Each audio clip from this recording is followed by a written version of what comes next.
Ringing the doorbell. In the middle of the day on a weekday? Delivery guy? Upstairs neighbor? I look through the peephole because that's what you do when you're not expecting anyone. It's a normal looking guy, not a neighbor I recognize. Denim cap, denim long sleeve shirt, jeans. He looks too clean to be a vagrant. I open the door. As the door passes my face, I see that he's already opening the security door. That's kind of presumptuous. He's now taking a step forward, and then I see the knife in his right hand. They say you never know what you're going to do in situations like these, but any of my friends could have told you that I wasn't going to fight. You see, I've always been a do-gooder. I've worked for social justice, organized with radical leftists, and even went to grad school to cure neglected diseases. I've always had this sense of empathy and wanting to help everyone, so yeah, I'm one of those bleeding heart leftists who tries hard to see the best in others and remember that no one was born bad. I immediately put up my hands, showing open palms, and backed away from the door. I said, "Hey man, come on in, whatever you need." "Don't do anything stupid or I'll cut your throat and then my own." His gloved hand pointing the knife at my neck to reinforce the message. He sounded distressed, but not crazy. He didn't have any noticeable accent, no slurred speech or obvious lack of education. He just seemed normal. "I'm not going to do anything," I said in the calmest voice I could. "I just need to hide out in here for a while." His voice strained, a little breathless. That's when I noticed that he seemed genuinely scared. But I wasn't. I had instinctively made this choice to just give him whatever he wanted so he would have no need to hurt me. "Okay, man, whatever you need. I want to help." He closed all the blinds and wanted to hunker down in my bedroom. He shut my laptop, explaining, "They can watch through the webcam." He kept the knife, serrated 7-inch blade, wooden handle, in his right hand, always pointing at me. I asked him what had happened. He explained that he'd borrowed money from the wrong people and had to make a run for it. He really did seem scared, and he still hadn't quite caught his breath.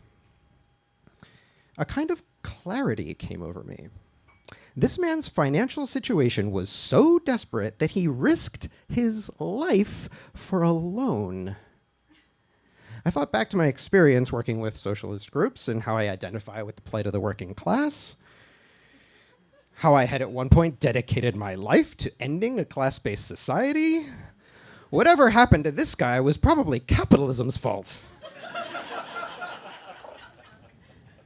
I realized that this was the very type of person I wanted to help. This was the ultimate put my money where my political mouth is moment. Don't get me wrong, I still wanted to be safe. I wanted him gone, but I didn't feel anger, and I truly wanted to help him.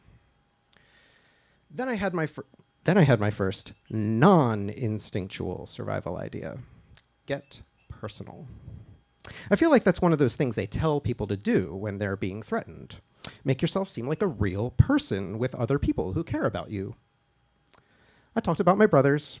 I mentioned that I have 2 nieces and 2 nephews. I asked him if he had any kids. 2 boys. I tell him, "Let's help you get back to your boys. I'm sure you want to get back to them." About 10 minutes have passed, and he seems reasonably sure that no one followed him to my door and that there are no police helicopters circling. "Do you have a car?" Shit. I thought this was almost over. How much longer can I maintain this calm while the guy with the knife continues to manifest paranoid behavior? "Get your keys. We're going for a ride." Just keep helping and you'll be fine, I think to myself. Just keep connecting. When we step out into my quiet residential neighborhood, nobody's around. This came as a relief, actually. An interloper might have provoked him to violence, and my approach seemed to be working. We walk down the path to my car and get in. He wants me to drive, of course. Right, left, get on the freeway, exit onto that freeway. The 52 is a divided highway, but when he sees a cop on the far side, he curses and tells me to take the next exit. Suddenly, in a panicked voice, he asks, "Oh shit, do you have a cell phone on you?" I realize that he might interpret my not mentioning my phone as a betrayal of our agreement. I don't try anything and he won't cut my throat. So I try to calmly play it off. Well, yeah, of course. "Give it to me." He mumbles about how they could be tracking my cell phone. They might be closing in on us. I reassure him that no one's following us. "How do you turn it off?" "Hold down the power button." "Good. Now press power off." He relaxes for about 2 seconds and then sees the cameras mounted all over the intersection we're stopped at.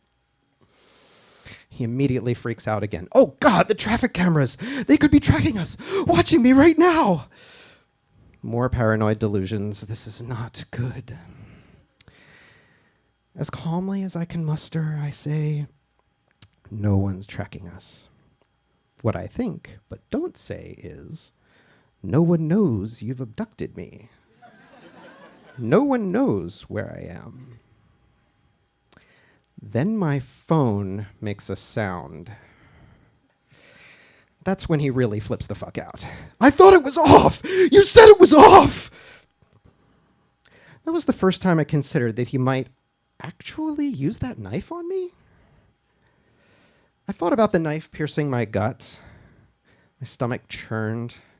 My palms oozed sweat against the steering wheel. My chest tightened into a knot. But I realized that terror was not going to increase my chances of survival. I made a conscious decision to push those morbid thoughts out of my mind and go back to sincere listening helper mode. "Just give it to me," I said. I powered off the phone for good and handed it back to him. I felt unreasonably confident now, perhaps overcompensating for that momentary lack of control. The light was about to change. "Which way do you want to go now?" We drove around for a while. He wanted to feel more certain that we weren't being followed. I was trying to identify more with him, hear his story. He'd been in construction. This was 2011, and all the jobs had dried up. He'd come out here from Arizona, following the jobs, the money, trying to provide for his kids. He pointed out a huge residential complex on Miramar Road that he'd helped build. He seemed like a normal guy, just who didn't have any fallback skills when the economy tanked and then made some bad decisions. See? Capitalism. "How old are your boys?" 3 and 5. "Do you have a plan? You probably shouldn't stay in San Diego." "I'm probably going to Mexico," he said without a hint of certainty. I think by this point he was pretty calm, and I had his thoughts on the future where I wanted them. He decided, as naturally as if it wasn't his plan all along, that he was going to have me take some money out of an ATM for him. He reassured me that the banks and credit card companies would refund me, that he'd be taking their money, not mine, that he didn't want to take my money, but he had no love for the big banks. As we were nearing the ATM, he stared straight ahead and said, "I'm sorry. I know this wasn't how you planned to spend your day. I just want you to know, whatever I've taken from you today, you've given me so much more." He seemed grateful and appreciative. I realized that we'd made a real connection. I withdrew the money. I gave him $300. I don't love the big banks either. Now the trick was how to part ways. He directed me to a nearby community, which I used to live in, and which I knew to be full of young families. This was not good. He had me park the car near a ravine thick with brush, a 6-story parking structure on the far side, community housing all around us. "So what are we going to do?" I asked. I'm going to let you go now, he said, his breath even and calm. But I got to figure out a way to do it without the cops getting called right away, you know? Why don't you just take my phone? No, I don't want to take your phone. You're a good person. I don't want to rob you.